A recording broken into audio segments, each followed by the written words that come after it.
حضرت عبداللہ ابن عباس غالباً بیٹھے تھے تو آپ کے پاس کوئی تابعی بیٹھے تھے، تو اچانک آپ نے فرمایا تمہیں جنتی عورت نہ دکھاؤں؟ انہوں نے کہا جی دکھائیے۔ تو کہا وہ جو سیاہ رنگت کی خاتون گزر رہی ہے یہ جنتی ہے۔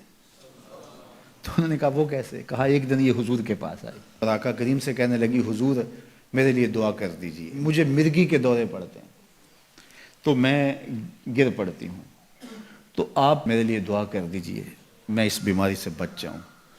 تو اللہ کے محبوب علیہ السلام نے فرمایا اگر تو صبر کرے تو تیرے لیے جنت کا وعدہ ہے۔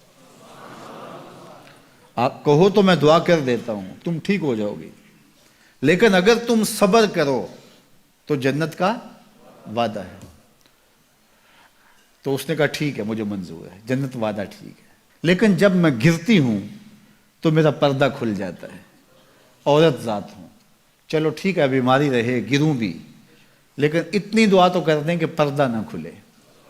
تو اللہ کے محبوب نے فرمایا ہاں یہ دعا میں کر دیتا ہوں۔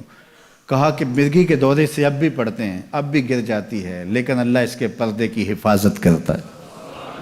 اللہ اکبر!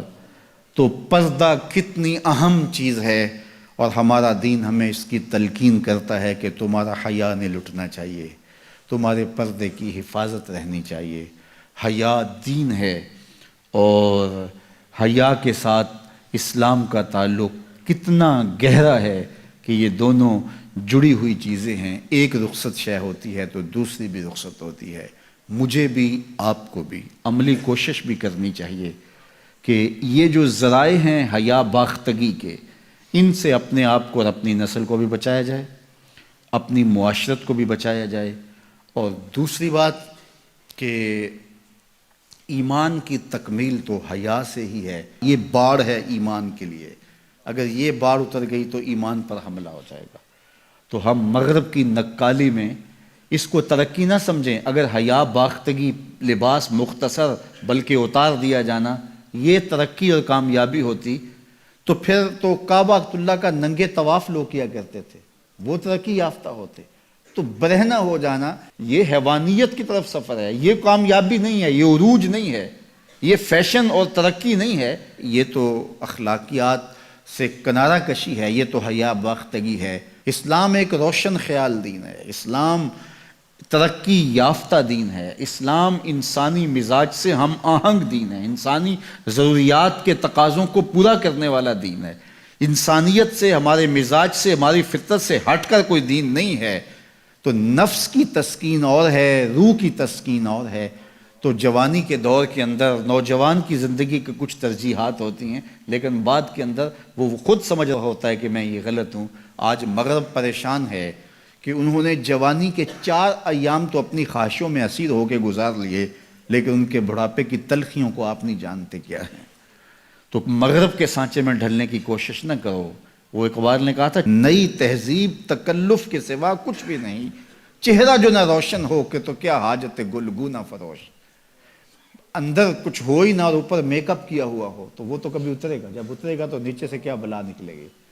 تو یہ مغرب کی تہذیب ایک میک اپ ہے، جب اترتا ہے تو نیچے سے بلائیں برآمد ہوتی ہیں، اور وہ بڑھاپے میں جا کے ان کی حالت دیکھو کہ وہ کتنی تلخ عجیب اور پریشان کن زندگی گزار رہے ہیں۔ لیکن مومن کی زندگی میں بظاہر تلخیاں بھی ہوں لیکن اس کا چہرہ روشن ہی آپ کو دکھائی دے گا، اگر وہ اسلام کے دیے ہوئے اصولوں کے مطابق چلتا ہے۔ تو مشرق کو کبھی بھی مغرب کی نقالی نہیں کرنی چاہیے۔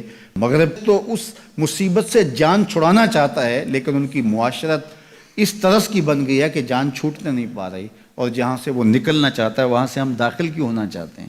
تو میری بیٹی، میری بہن، تو مغرب کی بیٹی نہیں ہے، تو مشرق کی شہزادی ہے۔ تیرا برقع، تیری چادر، تیرا حجاب تیری آبرو کا پہرا ہے، جب تو سمٹتی ہے تو معاشرہ پھیلتا ہے۔ تیرا حیا ہی تیری زندگی کا تیور ہے، اور یہی تیرا نور ہے۔ اور نوجوان کی آنکھوں کے شرم و حیا کے تلے عبادت کی لذت رکھی گئی ہے۔